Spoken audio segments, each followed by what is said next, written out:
been talking about fake stuff, right? We've been talking about like fake foods and stuff. So let's have a look at something that's happened, right? That's really scared.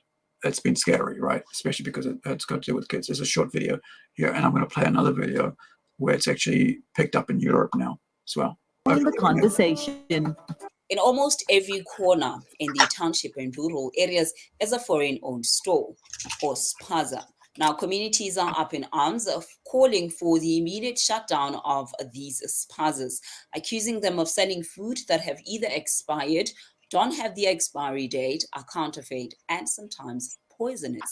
These calls have intensified after 2 children died and 2 others were hospitalized in Soweto on allegations of consuming biscuits that they bought from a local spaza. No, in fact, if it was up to me, they should all be shut down on one day, because even these stamps have got no integrity. This Coke here, for as an example, it expires in 2030. What nonsense is this? So we've seen some foodstuffs here that the expiry date is in 3 years' time. But when you look at this thing, it's already gray, it's already black, it's already rotten. So this is poison. In fact, I think there should be much more stringent action on these people. We can't have a situation like they're selling poison. So we really need to shut this thing down, and we need to go to where they actually manufacture, shut these operations down once and for all.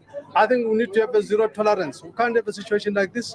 This is just unheard of, totally unacceptable.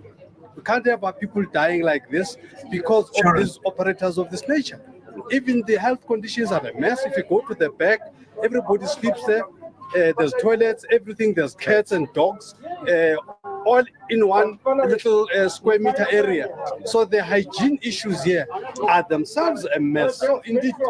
An organization by the name of Operation Dudula that goes around township shutting down spazas that are operating illegally and also inspecting food that are being sold in these spazas have come under fire with the media accusing them of being anti-migrant. Now, these groups have defended themselves, saying that they are only looking out for their children and their community, and they asked that people that come in South Africa abide by the law as much as they do. And one question that they have raised is that in most cases, the owner of these stores... It's usually what, like there's every time you want to protect your own people, right, your local community, you get accused of racism, right, of being xenophobic and stuff.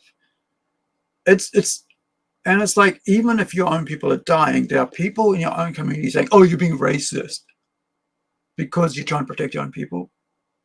Because some foreign company or foreign business people are abusing and bringing in product that's harmful for your community. And so then you go, I want to check if that's right or not. Oh, you're being racist now. Oh, you were not operating right, so now you're racist now. Like, this is why, like, a lot of people, like, I don't like the whole idea of 100% tolerance. I think there should be gatekeeping, sometimes against these things, because it's not healthy to live in a place where you just have no rules because you're afraid of being called a racist or being accused of it. Racism means nothing anymore. Like I faced racism in my youth. I've actually had, and even I can't tolerate people calling other people racist without any actual proof, right? Because people throw around the words of racism like it's, like money. Here's $1, $2, yeah, here you go. It's not healthy to use it so willy-nilly, right? And it's same like fascism, but like these people, like their children dying and then the other people go, oh, you're being racist if you stop these people selling their rotten products, right, or expired products. Don't eat what they sell, but they would rather go to big supermarkets and get food. So they are asking, why are they scared to consume their own products? There are also television shows that are currently happening, going around cracking down these stores and also the factories, warehouses where the food is being kept. And in most cases, when they are being asked to eat what they produce, they are very reluctant to do that. And a question is, do they know what they put in what they manufacture, what they produce? Is that why they are scared to eat their own food? The organization has also called that these people also be deported and go to their own country. So this is one situation I'm for that that. Like, I mean, seriously, they are if you're calling on entering other people's authorities countries, to do their job. like, Other political parties have come up and joined the group of going around and inspecting food that are being sold in these spaza shop. And if you were to look at these spaza shop, you can't find these kind of spaza shop in Sandton, in Rosebank, in Brooklyn, places that I would say elite, but you would find them in the Black community, and they are almost on every corner. So they are asking that authorities do what they are supposed to do, deport those that are illegal, and then arrest those are at fault. Because in most cases like this, in total this year, 6 children died on allegations of eating poisonous food that they bought from their and yet local spaza. you But want these tolerance, cases right? just goes into thin air. Reports are made, kids are named, other kids lose their lives, but as time goes on, you hear nothing on what happened to the people that are in question. And these, we can only hope that something could be done, because in the past, these incidents had a way of turning violence and raising questions of having xenophobic attacks and attacking people that are not at fault. So go into the comment section and also like this video. Yeah, so it's what, like I said, right? They want to accuse you of xenophobia, of racism, to keep you silent, right? To put up with it, to put up with your children dying, put up with your community being affected by all these rotten food, fake food, disease food, because obviously there's bacteria on them, right? And I think, a lot of times, it's just so bad. Like, here's another one. This is actually in China, right? And of course, this is, let me just, there was one in Europe as well, but this is something a bit more weird. Something I found like really weird last week was like, I bought some marinated skewered prawn, right? And I fried it and it wouldn't even go white. The entire friggin' thing wouldn't go white. I put on like on my a pan fried, right, on a frying pan, and it just wouldn't go white, because prawn's supposed to, like, turn white, and it wouldn't. And so, I cooked like one pack because it's like 5 skewers or something, and then now I'm like thinking, shit, is the next as well? Is that like the next lot fake as well? Or, I mean, is something wrong with it? Why aren't they turning freaking white? It's like it's like buying salmon and it doesn't go pinky apricot color. I would like fully cooked. Yeah, because this, like, not only that, but the prawns didn't even actually, like, it felt like it was like jelly, it just didn't even change color. It was just gray all the time. So I'm gonna have to look into that a bit more. But here's something else about that. Media post, a netizen from Jilin province revealed the unsettling truth about some popular Chinese dishes, particularly spicy hot pot. The video showed fake ingredients like imitation shrimp, brook ears, That's what fake eggs, fake duck intestines, and even a fake quail egg. China, with its 5,000 years of civilization, boasts a rich and diverse culinary culture. However, the contemporary Chinese food scene is no longer solely defined by traditional cooking methods, but also by the use of modern technology and dubious practices to turn a quick profit. Whether in upscale restaurants or ordinary households, dining tables are often filled with toxic foods and products of dubious origin. Fresh vegetables can last for months without spoilage due to excessive pesticide use. Meats lack flavor, either due to water injection or being synthetic. Seafood lacks freshness and flavor, often treated with chemical bleaching agents to mask odors. In previous episodes, we delved into the various facets of toxic foods in China. Today, we shift our focus to another concerning area, seafood. After watching this video, you may think twice about consuming any seafood from China. Take, for instance, shrimp. With the fast pace of modern Let's try life, to go many check prefer out buying the ready-to-cook supermarkets, see if, ingredients, including frozen hey, shrimp. where'd This this frozen come shrimp from? appear crystal Right? clear, requiring no Why shelling, is it not going making white? them convenient for home cooking after a simple thaw. However, once I thawed, look at the shrimp are shrink there some significantly, shrimp that and their don't come color white? and texture differ from those of fresh-shelled shrimp. The reason? Many frozen shrimp are not only treated with preservatives, but also soaked in a solution of caustic soda, which poses significant health risks with long-term consumption. To demonstrate the difference between frozen and fresh-shelled shrimp, a blogger conducted an experiment. He soaked the shelled shrimp in an industrial alkali solution for 10 minutes. The result? The shrimp turned pink, appeared crystal clear, and had a chewy texture. In contrast, the unsoaked shrimp remained gray, with Yeah. a clear texture and slightly soft to the touch. Many frozen shrimp sold in the market today are pink, raising suspicions of being soaked in industrial alkali. To verify this, the blogger thawed the frozen shrimp and soaked them in purified water for 5 minutes. He then compared them with a fresh shelled shrimp by conducting an industrial alkali test. The result? The test paper for the frozen shrimp turned green, confirming the use of industrial alkali. Many food bloggers caution against buying frozen shrimp, urging people to buy fresh shrimp and shell them at home. Additionally, seafood shop owners remind consumers that good quality shrimp are not typically sold pre-shelled, as shelled shrimp are often of poor quality, possibly rotten or close to spoiling. Yep. If you can avoid it, it's best not to eat them at all.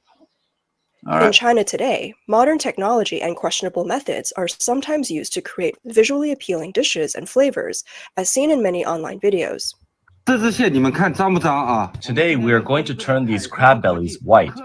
I saw a man taking a bag of powder and pouring it into the plastic box. But don't pour too much.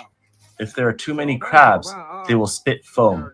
Stir and add some cold water. It's such a dirty crab. Let's give it a white belly today. Here we come. High technology is here. Let it sit for 5 to 8 minutes and let's see the result. Stir and it's time to witness the miracle. Look, technology and hard work. The dirty crab belly has been bleached. Another popular delicacy, crab roe, is highly sought after. However, not all crabs naturally contain roe.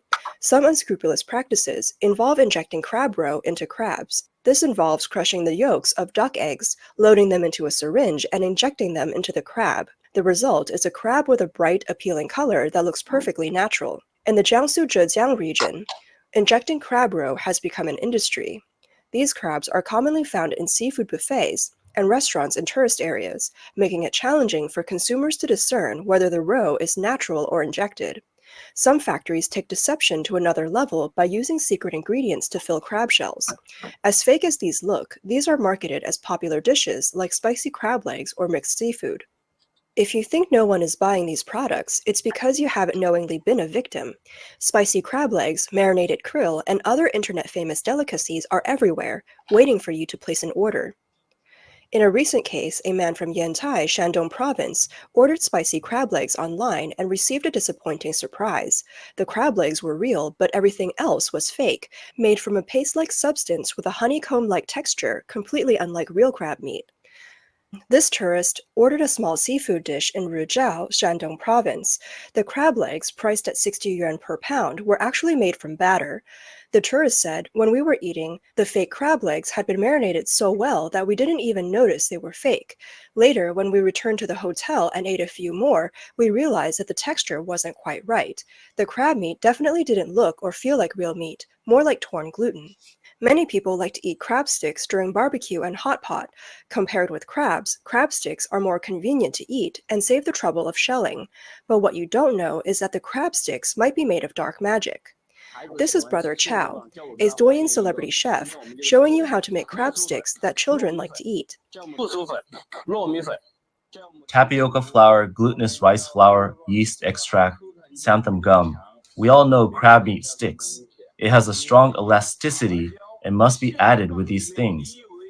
Phosphate, carrageenan. Do you think there's really crab meat in crab sticks, brother? Nope, they only have this thing, crab meat essence, to give it that flavor. If you add crab meat, it will cost a lot. Add water, knead the dough, and use a machine to press it. Roll it out with a wine bottle. Use red yeast pigment to add some color.